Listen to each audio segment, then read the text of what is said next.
guys, it's Gamer Ahmer here. So today I wanted to go ahead and recap quite the experience that I had over the weekend. So I actually went to Syracuse, New York for a video game convention called Retro Game Con, and I was definitely honored to go ahead and go out there as I was invited to attend this amazing experience. I had never been before, but before we go ahead and recap the entire convention, I wanted to talk about this really awesome mall that I went to and this store called Larger Than Life Comics and Toys. So let's go ahead and check out this amazing find.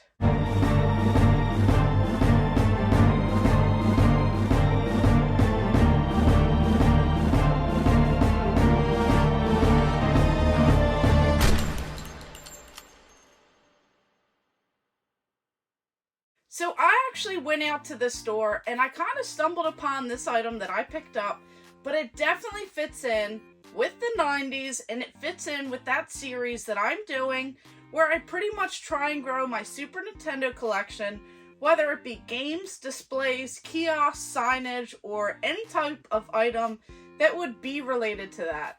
So of course, this right here is something that I found. So I went to this really cool toy and comic store that's located in this massive mall. I'll go ahead and drop all of the information below, as this mall is insane. They have a whole entire little racetrack in there. They have bowling, they have a Dave & Buster's, they have so many different restaurants and so much cool stuff. Tons of different stores that I had never even heard of, like this really cool Larger Than Life comics and toy store. And boy, did they have a bunch more stuff than what I saw at the video game convention as well. So this was definitely a little cherry on top as I walked into the store with a couple buddies of mine. So I was definitely excited as we all just kind of were waiting for dinner and we were just wandering around aimlessly in the store. I saw some really cool statues that they had, especially that Teenage Mutant Ninja Turtle statue. They had like a full-size kind of, a little bit shorter I guess, but something that would have been a little bit taller than this or about the same as this Mario. And that was really awesome to see. They even had a Nintendo Play Choice 10, and it even had the little holster with the light gun attached to it. They also had this really cool Super Nintendo style little arcade machine where you can actually play some games. They even had a 6-button little 6-person arcade where you could just play some fighting games. That was really awesome to see as well. They had a whole bunch of newer style figures. They had some older stuff kind of mixed in. They had some really cool displays. They had tons of video games as well. But of course, I already went shopping at the video game convention and found tons of Super Nintendo stuff. So as I was wandering around the store, I knew that the display that was being hung up on the wall was coming in with me. So this actually did have a price tag, but it was something that they said that they had on the wall for like over 8 years. And of course, when I talked to my buddies, Russ Lyman and David Apuzzo, I knew that this thing was coming in with me. I gotta go further back on. Yeah, do a roll, right? Yeah. Tuck and roll. Tuck and roll. That is pretty cool. I used to work at a theater. We get these posters. I don't want anything for sale in the store. I want the displays. I mean, to his argument, it did have a price tag on it. Did have a price tag. Yeah. Nice. Boom. Look at that smile. Perfect. There you go. Meet you right at the front counter. Yeah, of course. Oh yeah, here we go.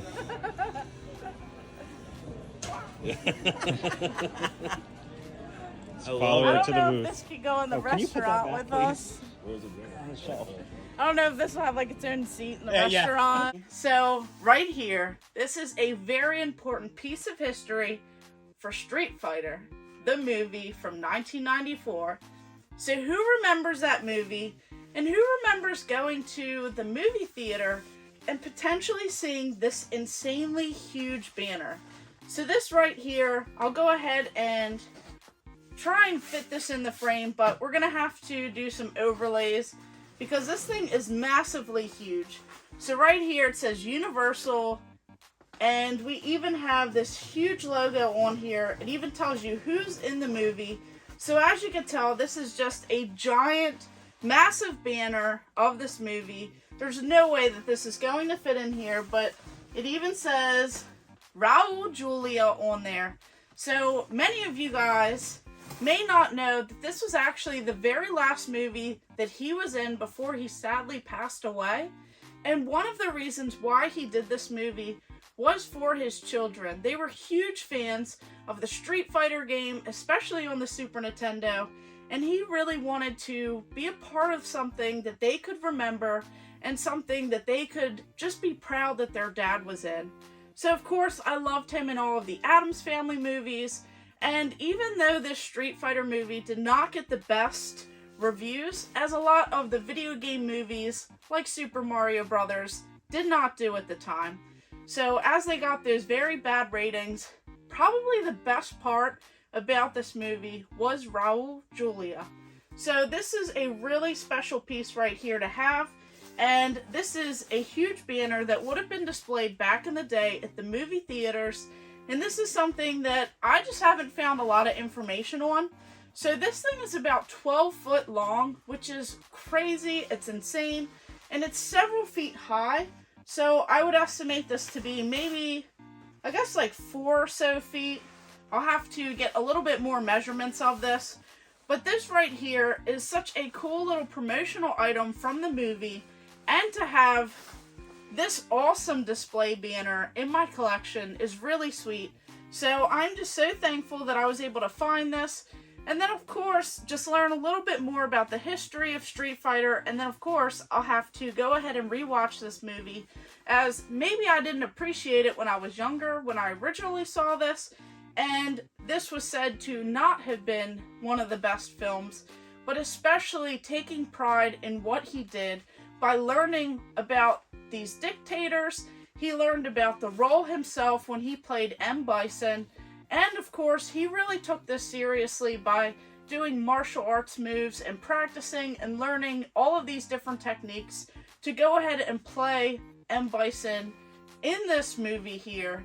And this is just a really awesome kind of remembrance right here as well. So he was probably the best part of the entire movie, and the fact that he could do this for both of his kids, something that he took pride in, even though it wasn't his regular roles, of being someone who was a little bit more established and someone who was more suave, like in the Addams Family and several other movies that he was in.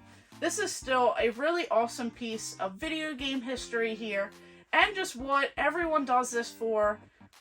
Pretty much, we just love video game stuff, and we do this for the enjoyment and for the love, and the fact that he was doing this for his kids just makes it even a better story. So this is definitely a really cool piece of history here. Do you guys remember this back in the day? Did you guys go and see this movie in the movie theater? What did you guys think about this movie? I was pretty entertained when I was much younger, but of course I'd like to rewatch this again as I am, getting older, and see if I can kind of find a little bit more than what some of the critics actually said. But probably the speeches and everything else that come from this movie, especially Bison, would probably be the best part of this. So, what do you guys think about this awesome banner? What do you guys think about the movie? And what else can I find next? I just really wanted to showcase this, kind of show the enjoyment that I had when I saw this huge banner, this huge display at one of these awesome toy and comic stores that I saw at this really huge mall. And of course, just showcase the time that I had when I went to New York in Syracuse for Retro Game Con, which is a pretty awesome video game convention that they do put on every year. And they've been doing this for several years in a row. But this was such a great experience, and I can't wait to share some of these Super Nintendo games and some other games that I had picked up, all of those items, the signed items, and everything else that I was able to score while I was there. So of course, let me know what you guys think in the comments below. And of course, thank you guys for watching. Make sure you like and subscribe. Go ahead and check out my other videos, and stay tuned for more.